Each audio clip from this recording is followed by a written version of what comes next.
இந்த வருடங்களிலே ராஜேந்திர சோழன் இலங்கையை நோக்கி படையெடுக்கிறாரு. தனது தந்தையின் ஆட்சியில் இலங்கையின் வடபகுதி மட்டுமே கைப்பற்றப்பட்டு இருந்தது.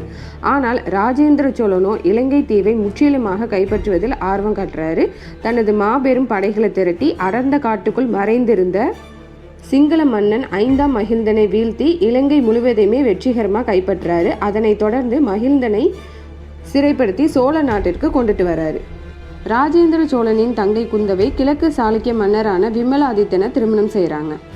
இப்போ உங்களுக்கு ஒரு சந்தேகம் வந்திருக்கும். என்ன அப்படின்னாக்கா, குந்தவை வந்தியத்தேவனை தானே கல்யாணம் பண்ணுறாங்க, நீங்கள் என்ன விமலாதித்தனை கல்யாணம் பண்ணுறாங்க அப்படின்னு நீங்கள் சொல்கிறீங்களேன்னு கேட்கலாம். சோழ வம்சத்தை பொறுத்த வரைக்கும் மொத்தம் 3 குந்தவைகள் இருக்கிறாங்க. சோழ அரசர்களுள் ஒருவரான அரிஞ்சய சோழன் கீழ சாளுக்கிய இளவரசி குந்தவையை திருமணம் செய்கிறாரு. இவங்களை வீமன் குந்தவை அப்படின்னு சொல்கிறாங்க.